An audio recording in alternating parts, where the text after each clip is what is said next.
Welcome back to the OK Turbo shop. It's Saturday morning, Labor Day weekend.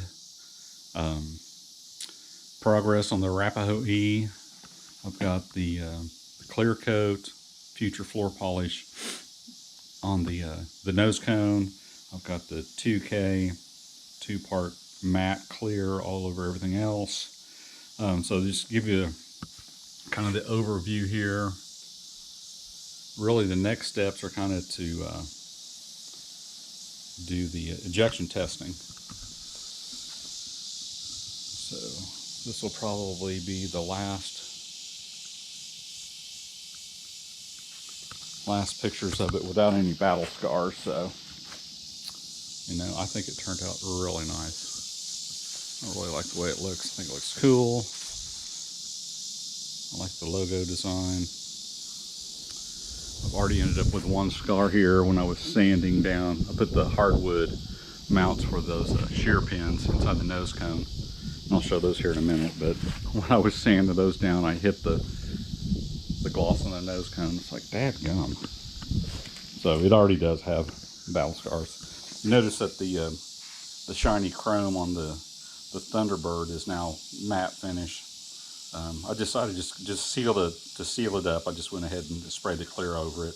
It does make it look more like a brushed aluminum or something rather than the shiny glossy chrome. I might be able to polish that up and make it shinier. I don't know. We'll see how that goes. But there it is. That's the overall shot of it. And the next step will be to get it put back together with the electronics bay and stuff inside. Put the parachute inside. I'm still waiting on some swivels and things like that, but what we can do is we can go ahead and test ejection charges today. So that's kind of my plan. So be back in a minute. I'm going to kind of show how I did the nose cone here. Take this shear pin screw out. Like I said, these are M2 nylon screws. See how I've added a hardwood dowel there, and that's been drilled and tapped. It's on both sides, but when I was sanding that smooth, I nicked the edge of the paint there on the nose cone. So, oh well, c'est la vie.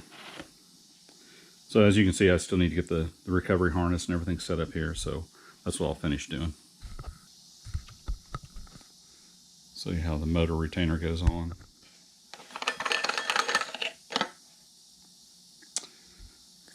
Super simple. Let's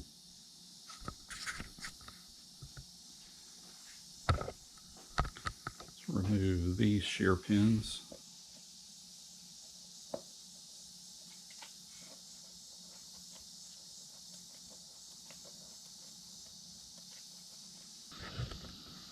I still need to take off this 2 screws for a forward section.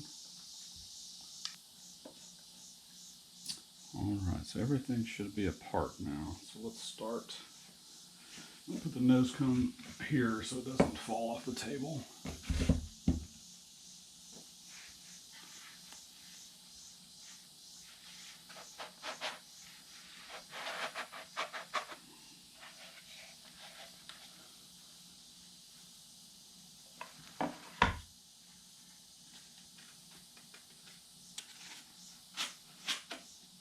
Okay.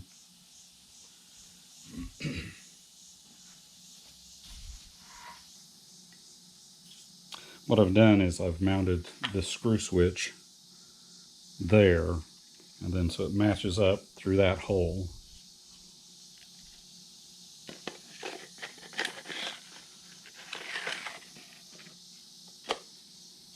Just like that.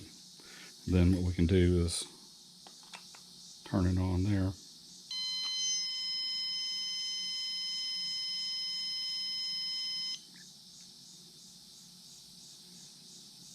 Let it go through its startup before I shut it off again.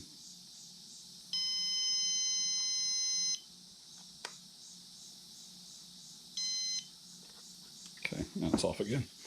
Kind of shows how I did the use some of that poster tack there. Got the terminal block. Everything's lined up here. This other end, bulkhead end. Or let me show this. I don't know if I showed this very well. That's how I've wired it in. RRC3. The battery is just really just zip tied down. The switch wires come up through into there. So this is the drogue charge. This is the main charge. This lead just goes right in. So I'm going to get this right. Okay. Here we go. Line up the match marks. Make sure the hole lines up, which it does. And on this end, these little connector wires I get from Doghouse Rocketry binder design.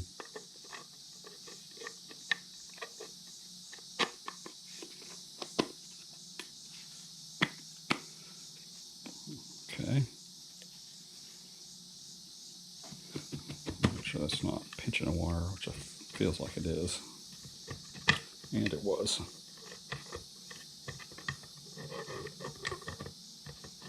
Rattly, rattly. Get in there. Excellent. Make sure everything's still lined up here. And it did scooch a little bit. Okay, everything's good. Then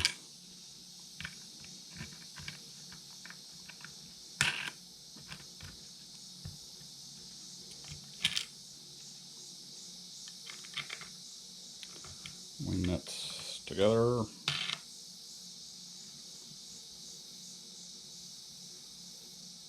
Okay.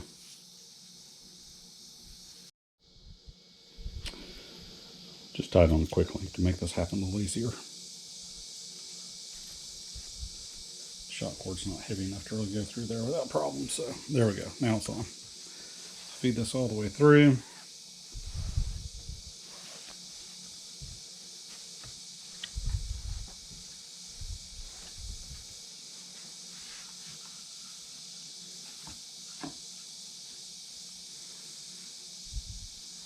Okay. Let's do this.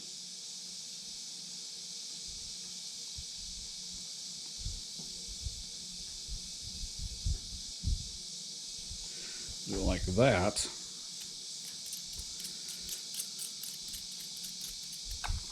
Quick link. Then when my swivels come in, I can add the swivel there. So when it's coming down on drogue, it's not so wild and crazy. Usually on this knot, I'll add another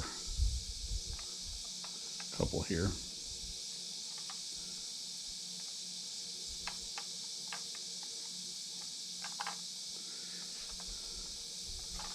Then we get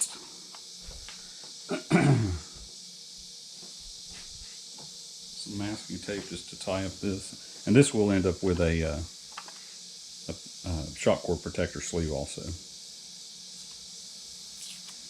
So really just going to try and cover this up a little bit.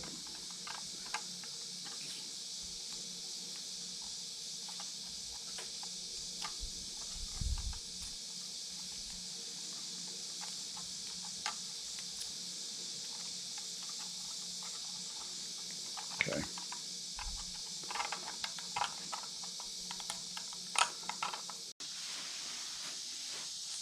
So what I'm using is a 5-foot Rocket Man chute. I've had pretty good luck with these. I have about every flavor there is. So this is the V2 Rocketry, which is a similar design to this. Top Light, they're a good pair of shoes. They pack really small. So let's get all this gathered up here.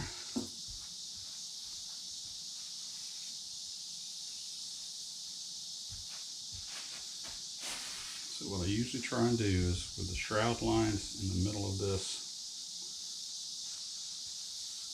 bundle, we've got our shoe protector here. So I'm going to make our burrito. So let's get the shock cord gathered up as best we can. Get most of that inside of the burrito.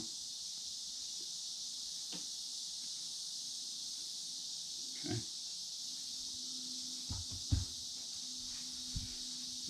first trial run packing for this guy, so we'll see how it goes. So there's the burrito. Let's get the chute kind of going here.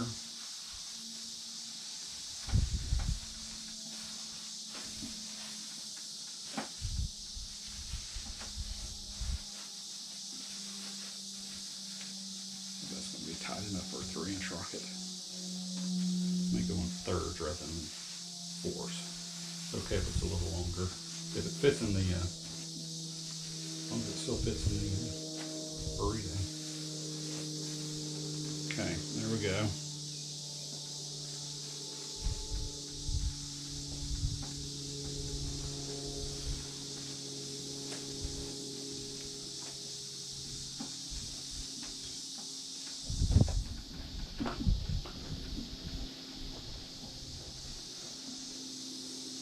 I actually need a bigger shoe protector on this one.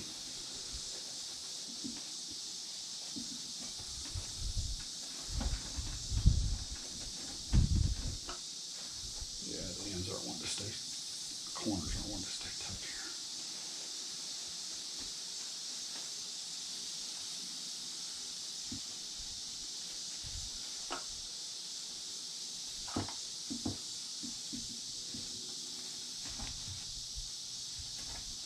Let's do it this way. Get the ends in good.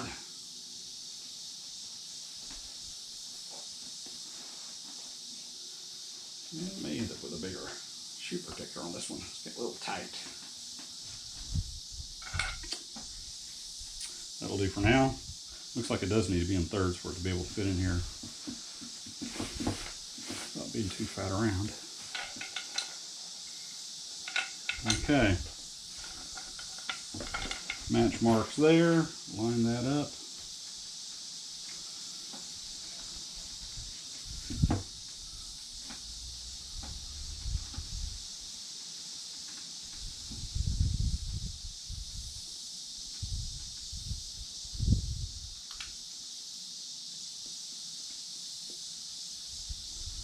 One shear pin in there. Okay, so that's pretty much the whole thing. So let's get the launch weight.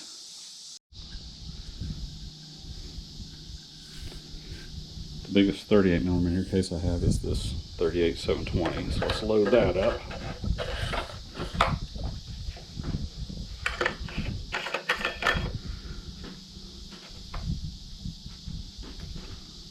Make sure that's centered on there good. Okay.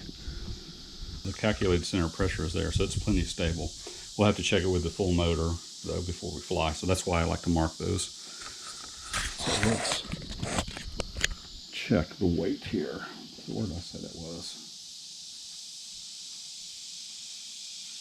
Right around the L here.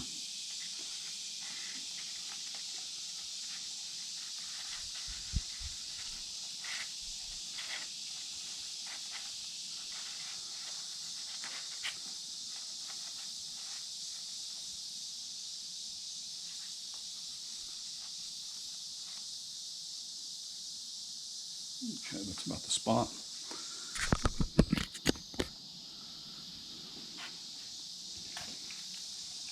Not sure if you can see this, but I'm going to try.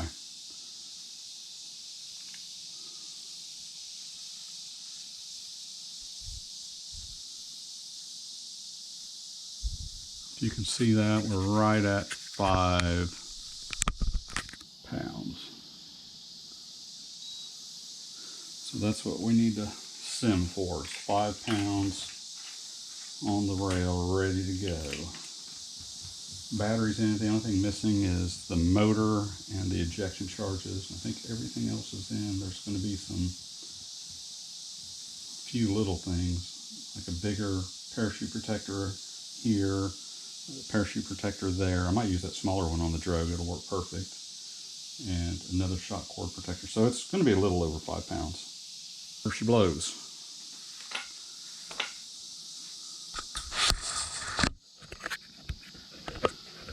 So, as I think about this, I may want to go ahead and let this clear coat cure. I just painted it last night. I mean, it's dry to the touch, but before I start slamming things apart with the ejection charges. I may let it go ahead and cure another day. It hadn't even been 24 hours. Right now it's still, what time is it? 10:38 on Saturday morning. I just painted it last night, so I'm gonna go ahead and let the clear coat cure before give it this best chance to survive the ejection charge testing. But I'll run some calculations, figure out what size ejection charge to start testing at, and that's what we'll pick up next.